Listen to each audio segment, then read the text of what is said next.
Good morning. I would like to thank each one of you for joining us live from Masa University, Bandar Saujana Putra. My name is Chiu. I'm from the Faculty of Health Sciences, Masa University, and I will be moderating today's session. Today's webinar is hosted by the Faculty of Health Sciences, and the title of the webinar is The Role of Robotics in Neurorehabilitation. Dear viewers, before we proceed further, I would like to give you a brief overview of the programs offered by the Faculty of Health Sciences at Masa University.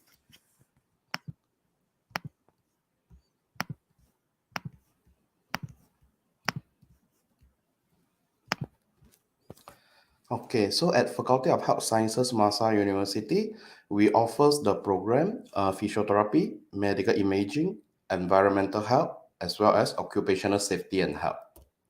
So the School of Physiotherapy, Department of Environmental Health, as well as Department of Medical Imaging. So we offer diploma levels for the physiotherapy, environmental health, as well as medical imaging program. There's also the bachelor program for the three. And also we have the open and distance learning for Bachelor of Physiotherapy, Bachelor of Environmental Health and Safety, and also Bachelor of Medical Imaging. And in addition, the Department of Environmental Health also offers Diploma in Occupational Safety and Health. So why join health sciences? First is that it got high job demand, especially even during the COVID pandemic. It is also listed as essential services, and there's also no boring work routine. There's lucrative remuneration, and there's low risk of job redundancy. And also, a health sciences practitioner often have the opportunity to work in variety of settings, and it is also a career that you can feel good about as we are providing the care to the human health. So these are the bachelor program offered. So that's the physiotherapy, environmental health and safety, medical imaging, and including the open and distance learning mode. So for the entry requirement for matriculation, pre-university, foundation, or maybe STPM, it requires minimum GPA of 2.33. For A level, minimum grade D in two of the following subjects, whereas for diploma, the minimum CGPA is 2.75. If you wish to know more detail, you can visit the masa.edu.my website. Whereas for the diploma programs, so these are the general entry requirement. So for SPM require 5 credits. For O level, it also require 5 grade C. Whereas for the certificate level, it require the minimum CGPA of 2.75. Whereas for the diploma in occupational safety and health program, it's a 3 years program. And for the SPM, it only require 3 credits. For O level, 3 grade C, and for certificate, the minimum CGPA is 2.5. Why choose Faculty of Health Sciences at Masa University? So first of all, we got experienced and dedicated international pool of academic staff. We're also having various study modes, for example, the conventional as well as the open and distance learning, which provide great flexibility, especially to the working adults. At Faculty of Health Sciences, Masa University, we're also having cross-teaching by the experts. In fact, Masa has the most number of health disciplines in a single institution among the IPTS. At here, we are also having interactive teaching and emphasis on the hands-on clinical skills. We're also having wide list of hospitals, institutions for clinical and industrial placement, and our programs are accredited by the MQA, JPA, and with international recognition. And also for the Bachelor of Physiotherapy program, it is also actually a dual degree award program with the Anglia Ruskin University, UK. And these are the various scholarships available at Masa University. So there's the Hazi Abdullah Academic Excellence Scholarship, the Foundation Scholarships, the Blue Ribbon Scholarship, School Teacher Scholarship, Family Scholarship, and also the Single Parent Scholarship. Similarly, if you wish to know more details about all these scholarships, you can visit masa.edu.my. And these are the collaborations and affiliations that the Faculty of Health Sciences have. Like for instance, we are it's a dual award degree program with the Anglia Ruskin University. We are also having some collaboration with the Irios Sose University, Chiang Mai University, Sriwijaya University. And these are some of the pictures of our previous student mobility program. So here is our student went to Masa University in Japan. So this one, our student went to lovely professional university in India. Whereas this one, our student went to the Universitas Sriwijaya, Indonesia. So we welcome you to join us. So please feel free to visit our social media. That's the Facebook, Instagram, as well as Twitter.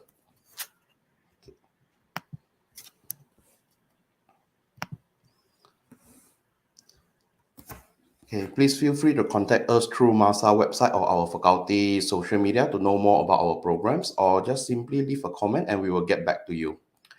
Okay, let's move to today's webinar. So your questions concerning this webinar can be listed in the chat box for discussion during the Q&A session. And dear viewers, e-certificate will be provided, and to be eligible for this e-certificate, please fill in the survey form. The link to the survey form will be provided at the end of this session, and it can be found in the comment section. So working towards the new era, neurorehabilitation has shifted from impairment-oriented treatment to functional recovery through repetitive movement training of the affected limbs. Technologies has been implemented to complement rehabilitation role. Robotic devices and electrical stimulation are being developed to facilitate repetitive motor training. However, their integration into mainstream clinical practice has not been fully realized. This webinar will focus on the need and benefits of incorporating various new technologies and its role in the neurorehabilitation. It will be an insightful webinar where we can see the advancement of technologies in rehabilitation. So let me introduce you to our expert speaker for today, Ms. Arumoji. She holds a master's degree in physiotherapy, specializing in neurology from Tamil Nadu Dr. MGR Medical University. She has worked as an academician and also served as a neurological physiotherapist in various hospitals. So let's welcome Ms. Arumoji. Good morning, Ms. Aru. Good morning, Mr. Chi. Thank you How for are the you? introduction. Yeah, I'm good. I hope Thank you you are for also joining good. us today. All right, so let's not delay some more. The screen is all yours. Thank you, Mr. Chi. It was very kind of you. Good morning, viewers. Let me share my slide before going to the today's webinar session.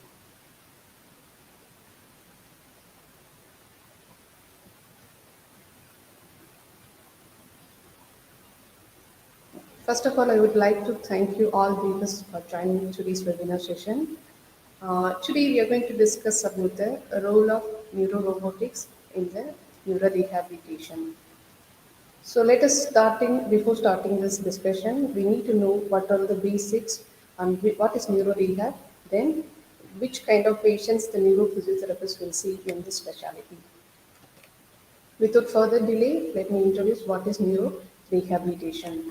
So in neuro rehab, it's a process that aims to optimize the patient participation in the society as well as the sense of well-being. It's not a process restricted to the patient who may recover partially or completely, but also applies to the patient who are having the long-term disability and problems and the patient who needs the functional independence after the neurological injury.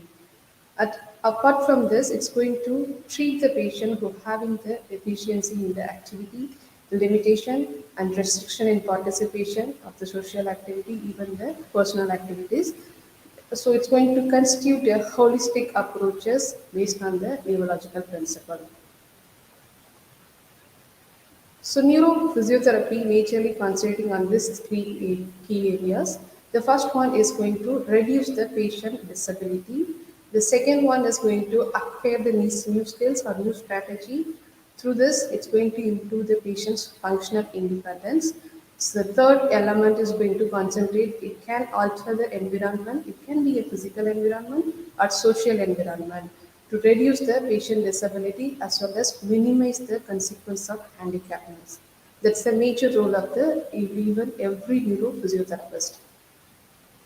So we are going to see about the rehab cycle. So whenever the patient is coming to the hospital or clinic to meet the physiotherapist, these four elements will be taken care by the physiotherapist. First, the physiotherapist will do the proper initial assessment for every patient to identify the patient needs and to identify the patient problems. Then they'll come to know what is the difficulty the patient is facing. The second stage is going to concentrate more on the once the patient, the therapist address the problem list, he will be planning for the treatment. What are the things the patient needs to improve? What are the function the patient needs to improve? Which are the treatment techniques the physiotherapist can use will be decided in the second stage.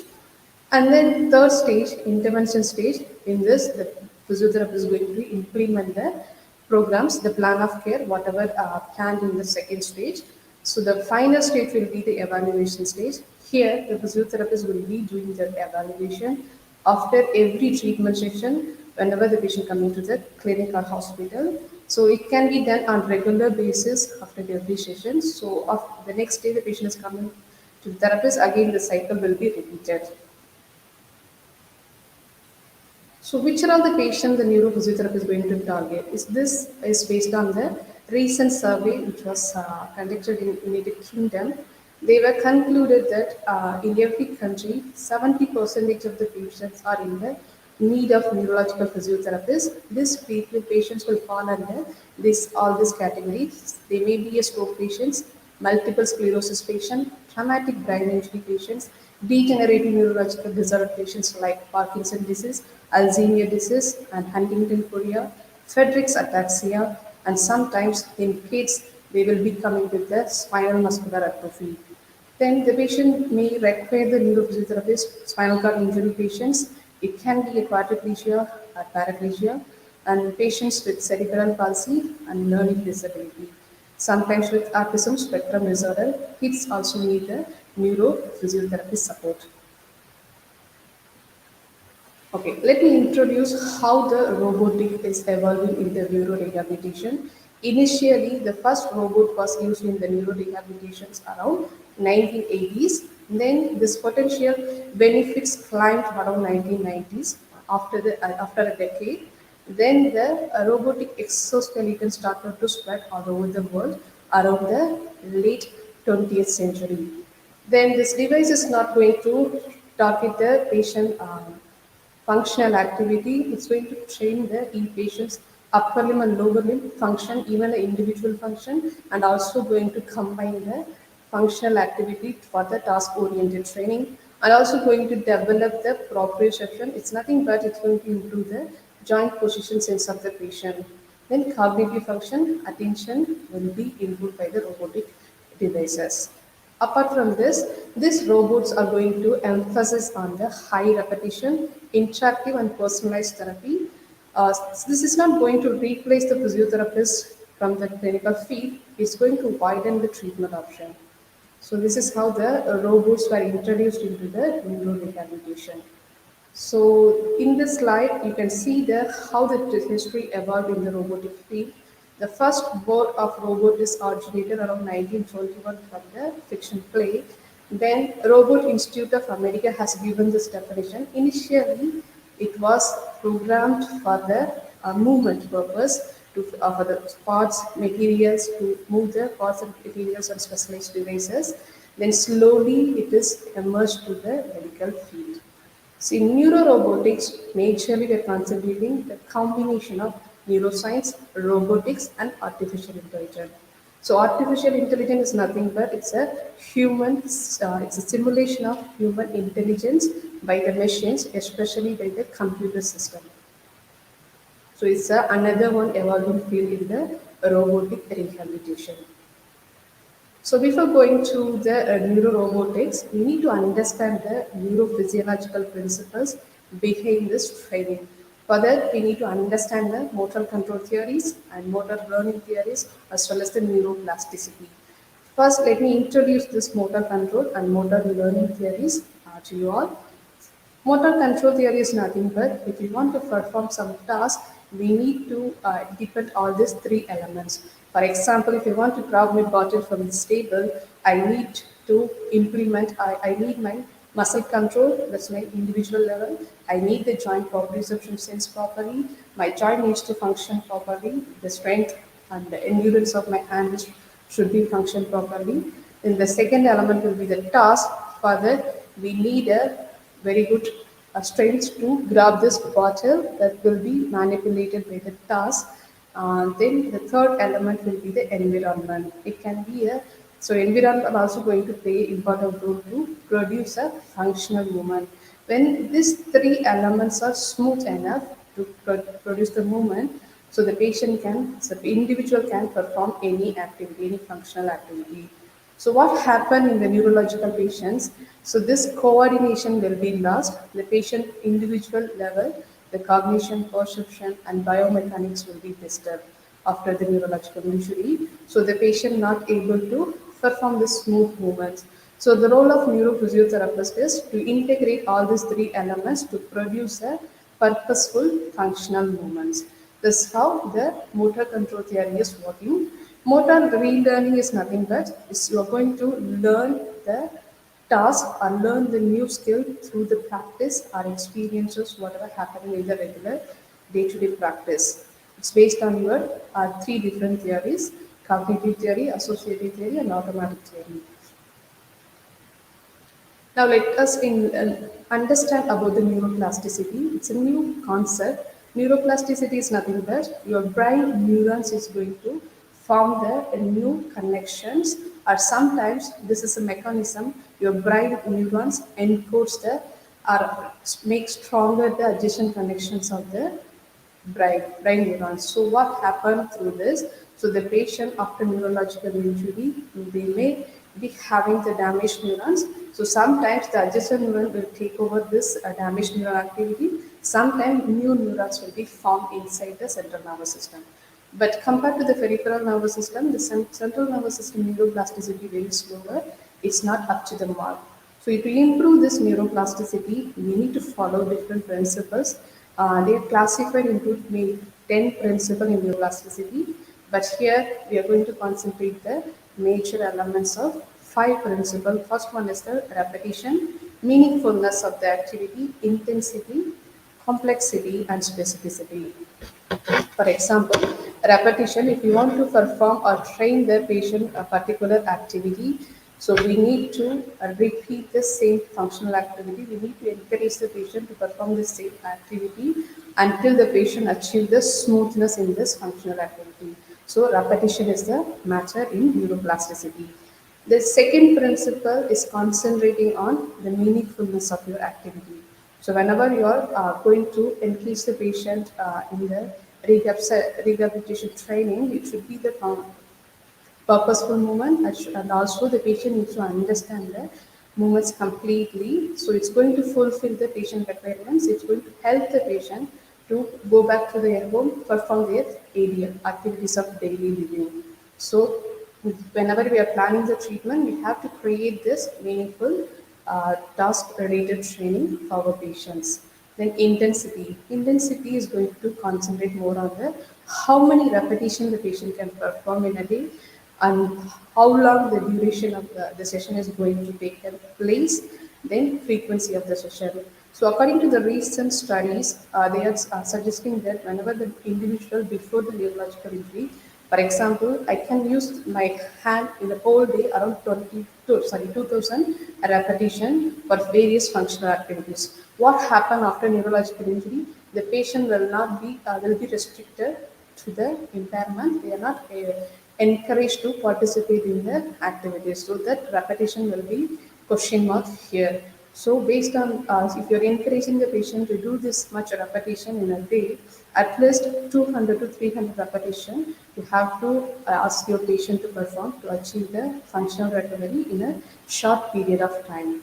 And complexity. So, for example, as I said in the previous example, if I want to grab my bottle from this table, I need first the patient needs to understand what are the movements the patient needs to perform to grab this bottle from this table. For example, the patient needs to perform the shoulder flexion and then elbow flexion, wrist extension along with the grasp little bit of grasp function of the fingers.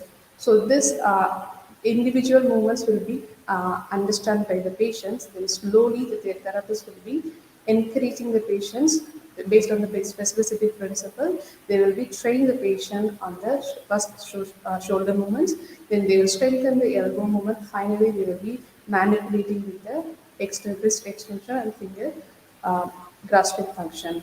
So for that, definitely the patient needs a very good strength, endurance to perform the complete action of this grasping the bottle. So I hope you are clear about this neuroplasticity. Let me move to this. From when we can use this technology to improve the neuroplasticity? Whenever the patient needs the maximum repetition. So we can use the neuro-robotics devices, and also, if the therapist wants to implement the earlier initiation of the therapy, for example, immediately after the neurological injury, most of the patient will be in the uh, drowsy state sometimes due to the medication. Sometimes the patient will be cognitively impaired. So the patient cannot participate in the therapy voluntarily. So through these equipments, we can encourage the patient to initiate the passive movements in the early stages. So that will give some neuroplastic changes in your brain neurons. Then when we need more hands, we can use this equipment. Then if you want to train a specific mechanism of the body area, then you can use the neurorobotics. And also if you want to encourage the patient, or if you want to promote the learning environment to the patient, definitely we can rely on this neurorobotics. Then finally, if the patient is bored of all traditional physiotherapy treatments, definitely if the patient wants to make some changes, we can use this neurorobotic devices. So now let me introduce what are the types of robots we are using in the treatment purpose. So we can classify this based on the structure and then treatment approaches. So here the two major classification of the neurorobotics. One is based on the treatment approaches and another one is based on the structure. So based on the treatment approach, we can classify the robotics into passive continuous passive movements robots and another one is active assisted robots. So in the passive movement robots, the patient doesn't need any voluntary control to initiate the movement. So the machine itself will be doing all the activities. So the patient does not need to initiate or give any voluntary effort to produce the movement. So everything will be taken care by the robotic devices. This can be used in the early stages of neurorehabilitation in stroke patients, sometimes spinal cord injury patient. Sometimes if the patient doesn't have muscle strength in multiple sclerosis also, we can use this CPM robotic devices. The second approach is the robot is going to give active assisted movements. Here it's working on the principle using the EMG. EMG is nothing but it's an electromyogram. The surface EMG will be used in this robotic devices that will pick up the electrical activities happening in the muscles whenever the patient is trying to initiate the movements, that will pick up the electrical signal from your muscle that will have stored in the robotic device. Then for some period of time the robot will continue the same exercise. Again it needs some assistance from the EMG device, then again the patient needs to produce a voluntary movement. This cycle will be repeated. So this is a kind of active assisted robots is there in the practice. I'll introduce the equipments in later slides. So the patient will be attached to the EMG devices. This will be controlled by the on-off controller. So voluntary movement is needed here. So another one classification based on the structure, it will be the end effector robot and the exoskeleton. We'll see what's the difference between this end effector robots and then exoskeleton. So end effector robot is majorly defined for the distal peripheral system of the body. Majorly, initially it was developed for the wrist and hand function, and sometimes it will include the forearm function also. So it's going to produce the two plane activities, the kinematic activities in the humans. So it's going to manipulate the distal limb of the patient body part. Then it's going to give a weight support. Uh, Maybe it will reduce the muscle fatigueness when the patient is continuously doing the same exercises. Here in this picture, you can see the screen So the patient, this is a game activity, so the patient will perform the two-dimensional movement to complete this game activity. So it's majorly focusing on the hand training. So through this, we can train the patient gross motor as well as the fine motor function. So one more benefit of from this end effector robot is it is you can get different sizes. It can fit for every patient. The size will be adjusted according to the patient needs and easy to attach the patient limb in this robotic devices also. So exoskeleton, this is the second type based on the structure. You can see here in this picture, we have the lower limb lower limb exoskeleton robots. We have the upper limb exoskeleton robot also. This is little different from the end effector robots because it's going to wrap the human body. It's going to act as a external or parallel support or skeletal support for the human body to produce the independent activities. Most of the time, this can be used for upper limb as well as the lower limb. The patient after the neurological injury is going to produce a similar activity, whatever the human produce, and it is going to record all the parameters, how the patient is walking and how the patient is performing the upper limb movements. So the major difference is it's going to completely cover the whole body parts, but the end effector is going to only manipulate the peripheral or distal body parts. So now we'll discuss the advantage of robotic rehabilitation. So majorly, it's going to engage the patient in more vigorous activity. Whenever the patient is performing the vigorous activity by the therapist presence, it's very difficult for the patient to perform the activities. But when it is combined with the robotic therapy, definitely the patient will get little fun. So the patient will not feel more tired also. They will complete the more vigorous activity easily. Then the robotic devices uh, can provide the different degrees of movement. For example, some robotic device can give the 4 to 6 degree of freedom of movement, so the patient can practice all the functional training in the different planes and axes of the movements. So it's going to regulate the forces, the kinetic activity of the movements, so you can easily, accurately measure the force production of your body parts. So this is going to used as it can be used as outcome measures whenever the patient is coming to you. They can give the real data to your patients. So it's going to stimulate the or facilitate the synergy activity of the patients, and then it's going to understand the mechanism. Then it is going to encourage the patient to learn the new activities or existing activities through the motor learning principle. As I said, it can be used as a diagnostic purpose as well as for continuous outcome analysis also. In nowadays, there are a lot of virtual reality training also happening with the robotic devices. In that, it can be a immersive, non-immersive virtual reality can be done through the robotic devices. So through this, the patient will be encouraged to do the functional activity by means of game activities. So the patient will be completing all this activity because it will be really encouraging and engaging the patient active participation, and also it's going to be a little bit challenging purposeful task so the patient can practice the same activity in the real life scenario also. So through this virtual reality, we can encourage the patient to perform the task-oriented training, and also increasing the complexity of the task will be done by this virtual reality robotic devices. So it's going to increase the quantity and quality of the movement and decrease the errors. The learning process will be increased. So now we just see the robotics. What are the robotic devices available in the current practice? So this is the MIC maneuvers. It's a continuous passive movement robotic workstation, majorly used for the upper limb. It was developed by the Massachusetts Institute of Technology. So it's majorly invented initially for the stroke patients upper limb training. Then later, it is included for different neurological condition patients with the upper limb impairment.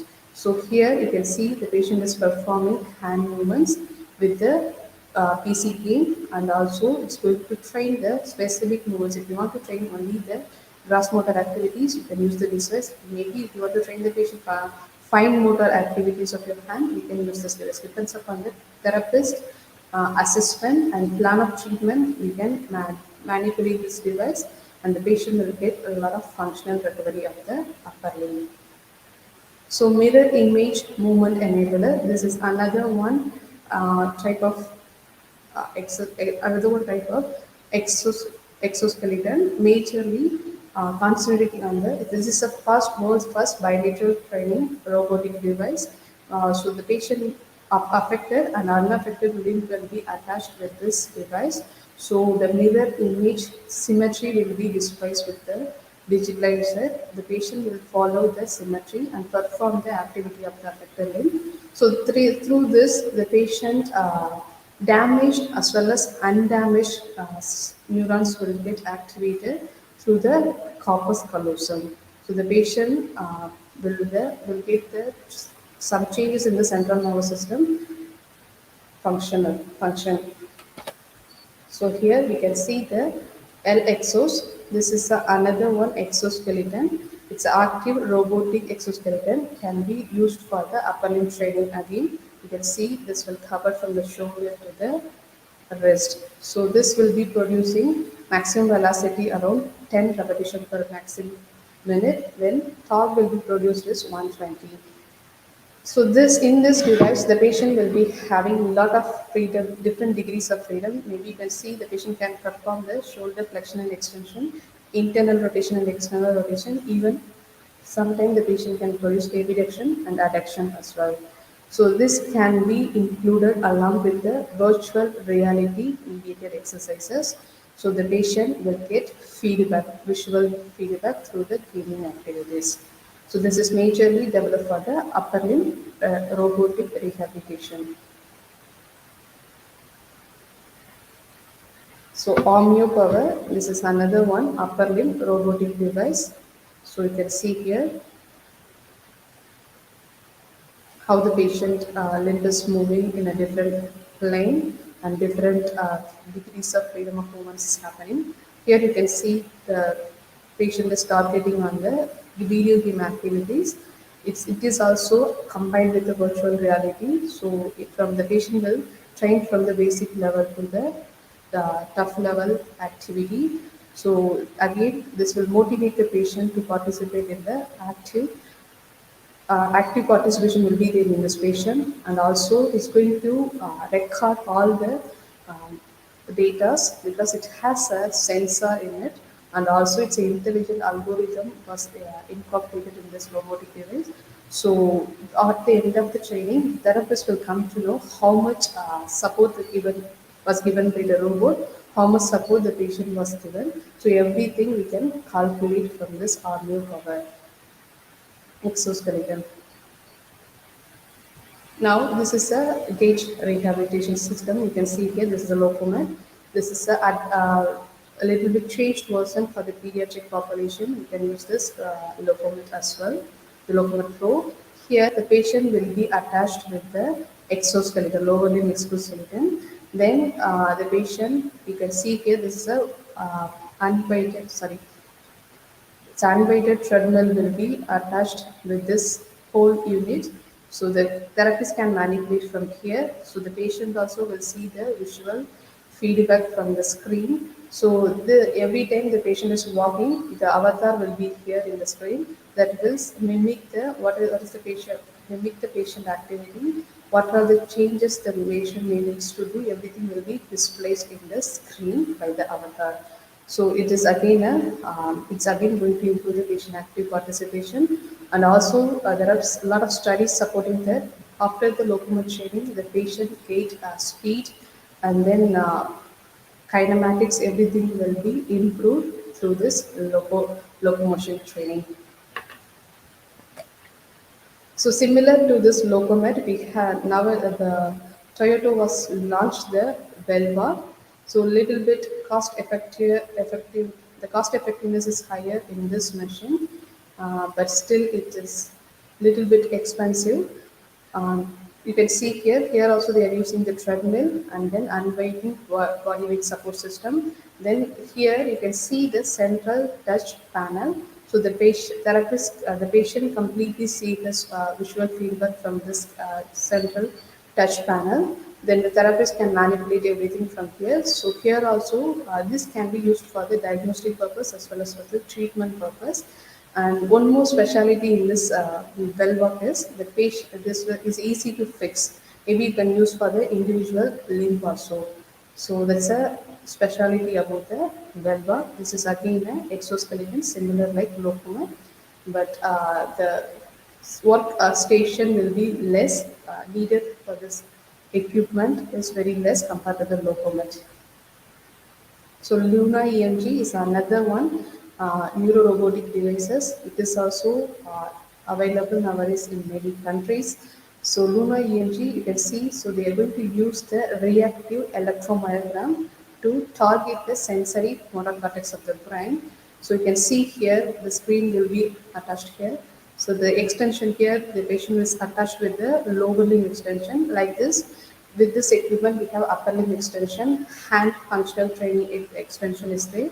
Then we can train the patients with urinary incontinence even after spinal cord injury. Sometimes after the delivery also for the women, we can use this incontinence extension, incontinence device, EMG device to improve their strength of the pelvic floor muscles. So we can train various activities in Luna EMG. We can train passive movement, active assisted movement, and then resisted exercise can be done through this equipment. Apart from that, the patient can perform isokinetic, use this equipment as isokinetic exercises.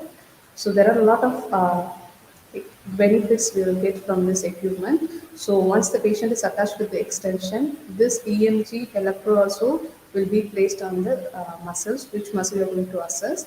Then this will ask the patient to initiate the movements. Then the action potential or the electrical activity pickup from this EMG, surface EMG electrodes will be stored in this computer. Then we can get the data after the treatment. So this is also going to give the real-time data for the patients. The patients also see the difference, how much he's performing and how much he's improving day by day. So one more benefit in this Luna EMG is we can use for the incontinence. That's another one advantage of this Luna EMG. So now we see some evidences that supports the robotic training. So this study was done in the pediatric neurorehabilitation population. Here they have included the pediatric population who may needs the neurological physiotherapist. Majorly, this study concentrated more on the cognitions, the autism spectrum disorders, and learning disability kids to find out their cognition improvement. At the end of the study, they have concluded that we need to. There was some improvement in there is there in the patient cognition and attention level, but we need to improve. We need to do the higher level of evidence to support this study. The second study is talking about robot-assisted gait training in the individual with spinal cord injury. It's a meta-analysis. They have included totally 18 RCTs in this study.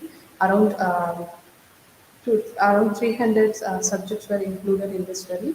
So based on this findings, the outcome measure was modified as per scale and then visual analog scale. So the primary function here is they were trained all the patients for the lower limb locomotion training. So the after spinal cord injury, the most of the patient will be having a lot of pain and spasticity in the lower limb. So through this robotic assisted gait training, the patient will be doing the gait activity in a smooth way, and spasticity is not increased in this patient and the pain also not increased in the patient. So this device going to also improve the patient's speed. So finally they concluded that we can use this robotic assisted gait training for every individual with the spinal cord injury because it's majorly activating the central pattern generator of your spinal cord, because after the spinal cord injury, the connection between the central nervous system and the peripheral nervous system will be lost. So the central pattern generator will be taking the responsibility for your locomotion. So that will be improved by this robotic assistant gait training.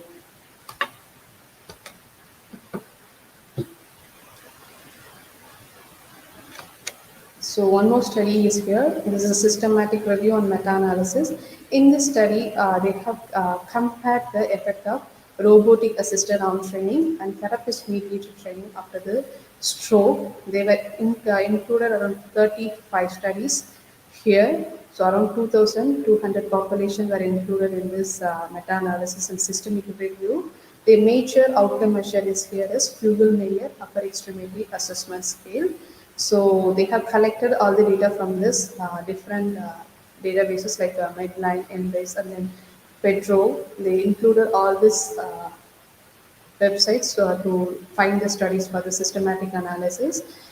Finally, they concluded that the patient will be having little superiority in the robot-assisted training, but it's not. They are not telling that therapist-mediated training is inferior, but the patient will be recovering within the short period of time compared to the therapist-mediated training. Okay. So far we discussed about the recent evidences that support the robotic devices. Still, we need to do a lot of higher level of evidences to support this robotic devices in the field of neurorehabilitations. We have a lot of challenges in the neurorehabilitation as well. So first one is through this robotic rehabilitation, we cannot perform the full range of motion for the shoulder, sometimes for the hip joint in the patients with neurological impairments. So that is a first drawback that they need to improve this in the later robotic devices. Then the patients will sensory input will be less identified through these robotic devices. As I said, the artificial intelligence needs to incorporate it along with this robotic training because artificial intelligence may cause the ethical dilemma in the neurological patients. So we need to work on this incorporation of artificial intelligence in the robotic devices because for example, if the patient is coming to the clinic, the therapist's guidance will be there.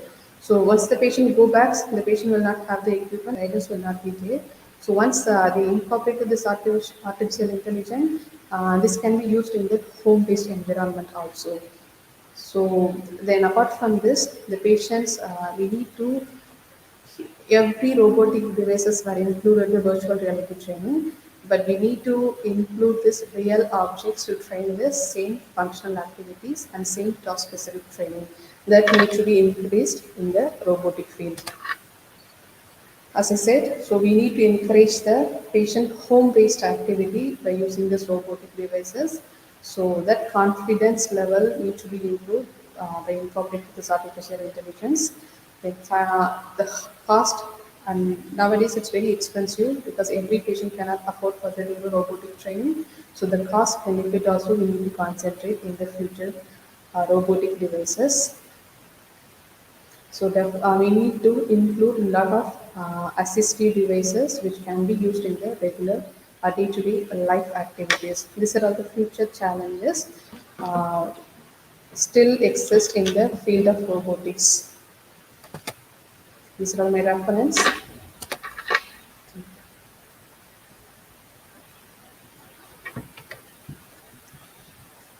Thank you, Ms. Arumoji, for the insightful presentation about the robotics and neurorehabilitation. Dear viewers, if you have any question for Ms. Aru, please leave a comment in the chat box. As mentioned earlier, the e-certificate will be provided, and please fill in the survey form that can be found in the comment section. All right, shall we move to the Q&A session? Yes. Okay, so first we has a question from Noor Hafiza. So good morning. Do you think this type of robotic devices will be affordable to the patients? Okay. As I mentioned in the future challenges, it is a quite expensive equipment. It cannot be affordable for every patient. In the Wellbox is the new equipment which was introduced by the Toyota company. If you want to take it for the rental, it costs around 3,50,000 Japanese yen. In Malaysian ringgit, It is around 12,000 ringgit. So it's quite expensive for the normal people. So I hope it will be affordable for every patient in the future. I see. Thank you, Miss Aru. I got a question, if you don't mind. You have present a lot about the neuro robotics. I saw like about the upper limb function, about gait, even in pediatric population. May I know how about for those neuro patients that with cognitive impairments? Is this So robotic? cognitive. Yes. Okay. As we discussed in the previous slides, we have the robotics for upper limb function, lower limb function, and weight training. Various functions will be covered. Motor functions will be covered by the robotic devices. But still, in the pediatric population, they have done the study to improve their attention level and cognitive level. And other devices also can improve the patient cognition through the virtual reality game. For example, the Locomed, you could see the avatar picture that will be giving the visual feedback and live data for the patients. So the patient immediately can adjust the activity or the patient correct the activity. So this kind of activity will improve the patient cognition and then attention level. Not only the pediatric population as well as the adults also. Okay, thank you, Miss Aru. Okay, we got another question. So the question reads, Good morning. Any hospital in Malaysia that provide the robotic rehabilitation? Yes, as per my knowledge, Sunway Hospital has this locomotive equipment. So most of the patient coming there for this lower limb gait training, it's very quite expensive for the patient, but still it has the locomotive device in Malaysia. That's only Okay, one hospital, as per my knowledge. I see. Okay, so I think with that we conclude today's session. So to our viewers, thank you for the comment, and we look forward to your future participation in the events hosted by Faculty of Health Sciences, Masa University. And once again, thank you very much for joining us, Miss Arumoji. So for any further queries, please contact us through the Masa website or visit our social media. Okay, have a Thank you, Mr. pleasant Thank you, audience, for joining us.